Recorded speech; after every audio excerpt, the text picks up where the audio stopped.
This show is sponsored by BetterHelp Online Therapy. Without a healthy mind, being happy is hard. Visit betterhelp.com/super and see if online therapy is for you. Hey, brother! Man, oh man, if you guys are longtime viewers of the channel or just operating on basic assumptions, you might be aware of the fact that I love Frozen. This movie just caught me completely off guard when I saw it for the first time because I did not see it in theaters or for another 2 years after that. But one fateful snow day, I finally sat down and watched it and was floored. Casita, help me out. Fjord! Fjord!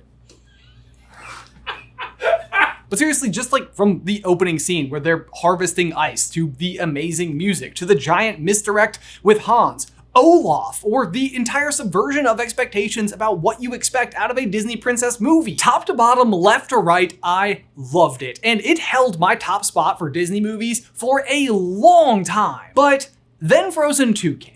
And I watched it and enjoyed it, especially the music, which I dare say might actually be better than the original, which I didn't think was possible. But it didn't capture the same magic as the original did for me. If anything, it actually seemed like it undid a little bit of that magic. Like somehow I actually ended up liking Frozen 1 less because of Frozen 2. And I think part of it is due to the fact that to this day, I'm not entirely sure I even understand what happens at the end of Frozen 2. Like Elsa has ice powers and then she goes to this glacier where she kind of gets like a level up in those powers and in formal wear. But then Elsa, who the cold apparently never bothered anyway, gets frozen? But no, like it makes sense, of course, like because the reason that she was frozen is because she saw a memory. A memory she was called by herself through her mother's voice by the wind to come and see. So she called herself to come and fix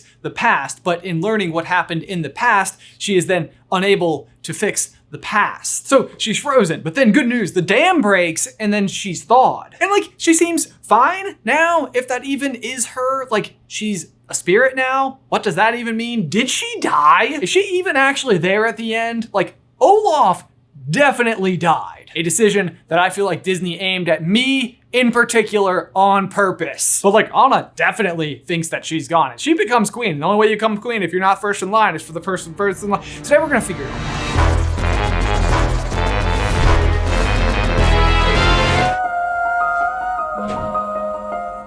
Guys, before we dive on in, we need to give a huge thank you to today's sponsor, Bespoke Post. It is absolutely no secret that I personally love Bespoke Post, and it's because they curate these amazing boxes of awesome packed with goodies from small businesses. And at this point, my house is literally filled with items from these boxes of awesome, from this knife block that I have in my kitchen to this amazing lineup of hot sauces. But I'm super excited about my most recent box, which is the Destination bag, which comes with this super good looking duffel. But the super cool thing about it is that it also doubles as a garment bag, which is incredibly useful if you have to travel with formal wear. So when I head to Disney at the end of this month, I'm going to be traveling in style with my new duffel. And that's the thing, Bespoke Post is like the ultimate combination of form meets function. They have amazingly cool looking items that are just so useful in their brand new boxes of awesome every month. To get started, you can take their quiz at boxofawesome.com, where your answers will help them determine which boxes are best for you. It is completely free to sign up and you can skip or cancel at any time, and you can get 20% off your first order when you head on over to boxofawesome.com and use promo code SUPER at checkout. Again, that is boxofawesome.com, promo code SUPER for 20% off your first order. One more time, boxofawesome.com, promo code SUPER, link is in the description down below.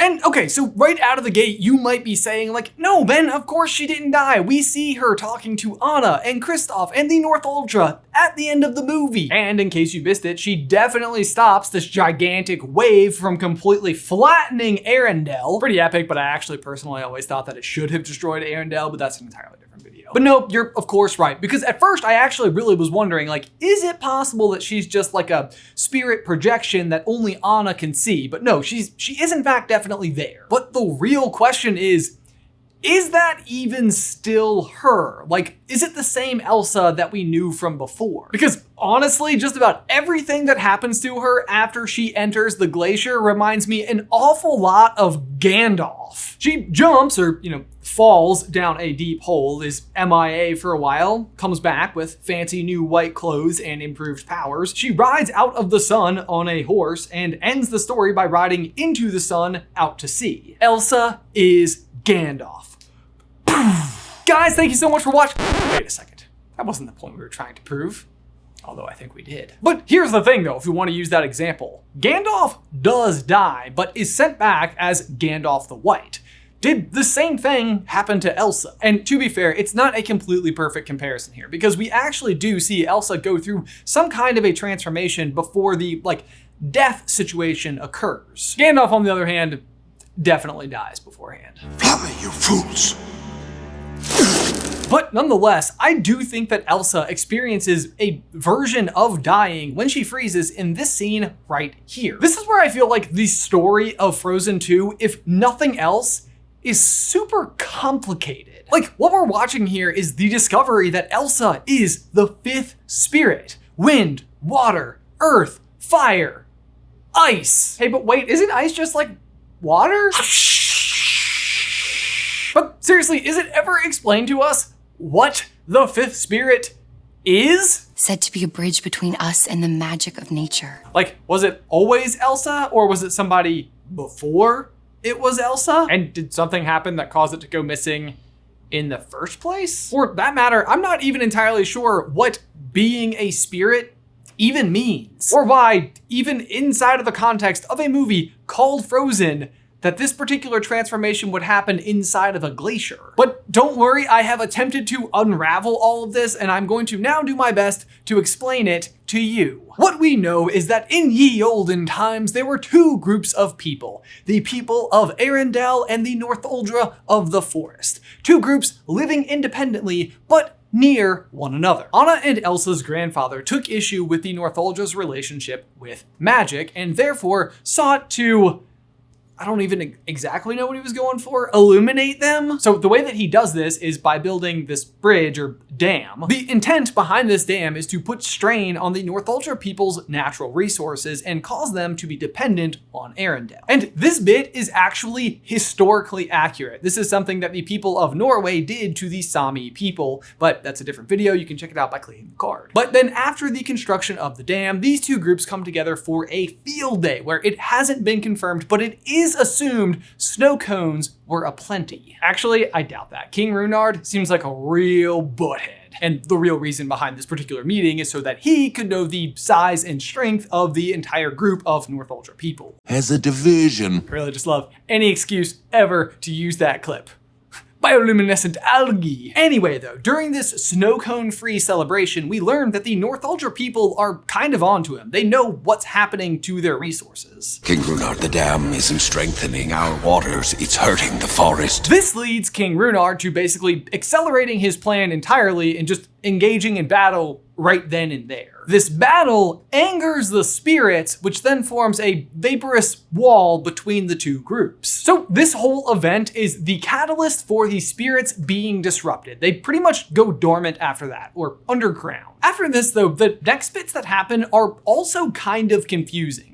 Anna and Elsa's father, who is just a young boy at this time, is knocked out during all of the commotion. And their mother, who is actually a member of the Northuldra tribe, is the one who saves him, and somehow they are able to escape back to Arendelle. The kind of odd thing about this though is that if we are to launch ourselves into the future quite a ways, we ultimately discover that these two people will fall in love and have two adorable daughters. It's so cute. But the real point here is that these two daughters are now the biological bridge between these two groups. Their mom is of the Northuldra and their father is of Arendelle. But the sort of unexpected part about this is that I don't think that their father even knows that this is true about his own two children. Because what we discover is that up until this point, when they're telling this story at bedtime, their mother has still not told their father that she is the one who saved him. That is at least until one day where she apparently does tell him. And it's this scene, this memory that Elsa sees inside of the glacier that I believe is the actual inspiration as to why they venture off to get around the mist. Like, that's why they're leaving in the original Frozen and sadly never return. Also, they were killed by a jaguar after having a son. Frozen director confirms Tarzan theory. I kid you not, guys, every 6 months this story comes back up. Like, since we've been doing this channel, every 6 months. It's almost been 10 years, people. Which is weird because Frozen 2 literally disproves this whole thing. That's not what happened. Do you guys see what I mean about Frozen 2 though? Like, I don't know if I'm over explaining all of this, but I literally had to write it all down to keep track of it all. Either way, all of this finally brings us to the present where we discover that someone or something is calling to Elsa. It's the spirits, or maybe her mother, possibly herself. This causes her to literally awaken the spirits, which then promptly attack the city of Arendelle, forcing all of the people out of the kingdom itself. And again, why do this? Why show us the entire kingdom of people leaving the kingdom, and then at the end of the movie, have a gigantic tidal wave that's going to destroy that kingdom, where again, we already know the people are safe. It's actually part of Anna's plan. She plans for it. Just let the wave hit the kingdom, because then you also could have had this amazing winning number right at the end of the movie. Yeah, but sometimes I cry. So do I. Encanto. Encanto crushed it. But yeah, new foundation, new kingdom altogether, one that could represent the ideals of both of these two groups of people who have thematically been separated for the entire film, but who can now freely and happily coexist under the leadership of their brand new queen, who quite literally hails from both of these communities. But nah, ice wall. Anyway, the spirits are awakened and put the entire plot in motion. And Elsa is drawn to this voice. She needs to discover who or what it actually is. And what she ultimately discovers is Murtagh, the river that is frozen because Glaciers are rivers of ice. yes, that. And inside of this glacier are all of the memories of this entire story because water has memories. Reinforcing my water has memory theory. Oh, so now water and ice are the same. I get it. But in this scene, Elsa learns what has actually happened, and what she has been told is not actually correct. That going back in time, it was her grandfather who was all, Guess what? I'm the bad guy. What? but she doesn't actually learn this information before going too far. If we go back to the song that her mother sings to her when she was a little girl, it says, But not too far or you'll be drowned. kind of a dark lullaby, but it also presents a rather paradoxical situation. The only way to fix the past is to know what happened, but the only way to know what happened is to go too far. But if you go too far, you can't fix the past because, well, you freeze. What do Murtagh, or Fifth Spirit, or Elsa's mom? But this is actually where the story becomes beautifully poetic if you've somehow been able to keep up with what's going on. Because it all goes back to King Roanoke, who in a kind of odd way symbolically built a bridge to cause a divide. And the way to actually fix this problem is by destroying that bridge. And the thing is, Elsa can't do this on her own. She can learn what happened, but she needs Anna to finish the job. And when you consider the fact that Elsa very clearly takes after her mother, who is from Northuldra, and Anna very clearly takes after her father, who is Arendellian, but both of them are actually both. You are the fifth spirit. You are the bridge. Well, actually, a bridge has two sides. They have become the bridge. Elsa sends the information to Anna on the other side. In the end, the answer wasn't building a bridge, it was literally being the bridge. Which reminds me, kids, be the bridge you want to see in the world. This bridge, though, didn't actually even start with Anna and Elsa. Instead, it actually started the day that their mother saved their father. It's the last true act of kindness between these two very different groups of people. And I think it's this act that ultimately drove the spirits to give Elsa her ice powers to begin with. Their family literally has one child with powers and one without, just like how the Northuldra originally had the magic and the kingdom did not. These two groups needed to trust each other, and Elsa trusted Anna to do the next right thing. And Anna actually takes this very, very literally. At the culmination of this song, she literally takes a leap of faith from, like one end to the other, like a bridge. Through all of this, we again come back to the original question that we posed.